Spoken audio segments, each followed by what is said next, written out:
اور با ادب با نصیب، بے ادب بے نصیب، بے ادب نہ بنو بلکہ ادب والوں میں اپنا نام لکھاؤ اور ادب کرنے والوں کے طریقے پر چلو۔ تو میں نے عرض کیا کہ نماز کسی حال میں معاف نہیں ہے۔ ہم نے اپنے گھر میں دیکھا ہے، حضرت مفتی اعظم کی نماز دیکھی، اور حضرت مفتی اعظم زندگی کا آخری دن ہے، اس منظر کو میری نگاہوں نے دیکھا ہے، یہ سعادت مجھے حاصل ہے الحمدللہ۔ اس وقت میں اپنے والد گرامی حضرت امین شریعت کی ہمراہ، میری عمر اس وقت 14-15 سال کی رہی ہوگی، حضرت کے ساتھ گیا، والد صاحب کے ساتھ گیا تھا۔ میں نے دیکھا کہ حضرت کو شدید بخار اور نقاہت حد درجہ بڑھی ہوئی، مگر جاتے ہی پوچھا کہ کیا میں نے ظہر کی نماز ادا کر لی؟ اللہ اللہ۔ تو پوچھا، والد صاحب نے پوچھا گھر میں، تو بتایا گیا کہ حضرت نے ابھی ظہر ادا نہیں کی ہے، وقت تنگ ہو رہا تھا۔ پوچھا کیا بچ گیا؟ کہا یہ وقت ہو گیا، پریشان ہو گئے، جلدی کرو جلدی کرو۔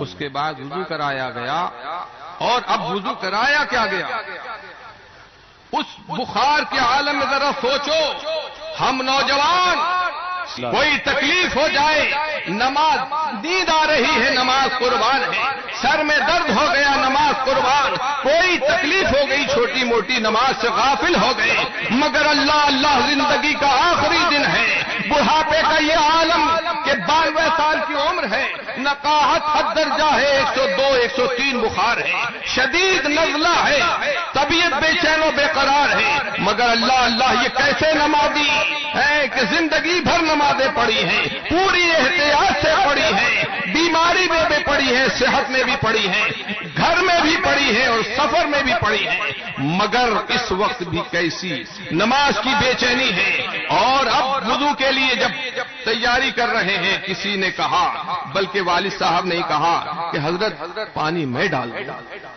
تو فرماتے ہیں نہیں، وضو تو اپنے ہاتھوں سے ہی کریں گے۔ اب لوٹا اٹھ نہیں رہا ہے، کمزوری سے ہاتھ کانپ رہا، ایسے کانپتے ہوئے ہاتھوں سے پوری احتیاط کے ساتھ، جیسے صحت میں حضرت مفتی اعظم وضو فرماتے تھے، اس تکلیف کے عالم میں بھی اسی انداز میں حضرت مفتی اعظم نے نماز پڑھی، وہ وضو کیا۔ اب وضو کے بعد کھڑے ہونے کی طاقت نہیں ہے، اور کراہ رہے ہیں، حضرت کا کراہنا بھی کیا سبحان اللہ، ہر ادا انوکھی تھی، ہر ادا نرالی تھی۔ کراہتے کیا تھے؟ بوڑھا کا کراہتا ہے آئے ہائے ہائے لیکن حضرت مفتی اعظم یہ نہ فرماتے، بلکہ یا اللہ یا اللہ یا اللہ اللہ اللہ اللہ اللہ، یہ حضرت کا کراہنا تھا۔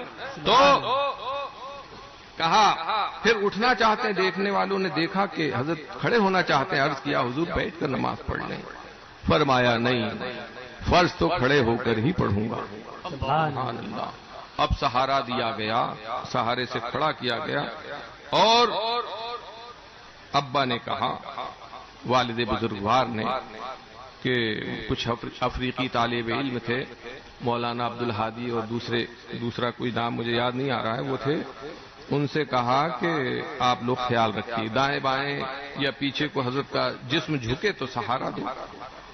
لیکن دیکھنے والوں نے دیکھا کہ پورے اطمینان و قرار سے، کوئی تکلیف نہیں، اب نہ کوئی کراہ رہے ہیں نہ کوئی تکلیف ہے، پورے اطمینان سے حضرت مفتی اعظم نے ظہر کی نماز پڑھی، اس کے بعد عصر پڑھی اور مغرب پڑھی، اور عشاء کے وقت میں 1:40 پر آپ کی روح قفس سے انصری سے پرواز۔ اللہ اکبر، اللہ یہ تو ہم نے اپنے گھر میں ہی دیکھا ہے، اپنے بزرگوں کو دیکھا ہے کہ انہوں نے بھی ایسی نمازیں پڑھی ہیں۔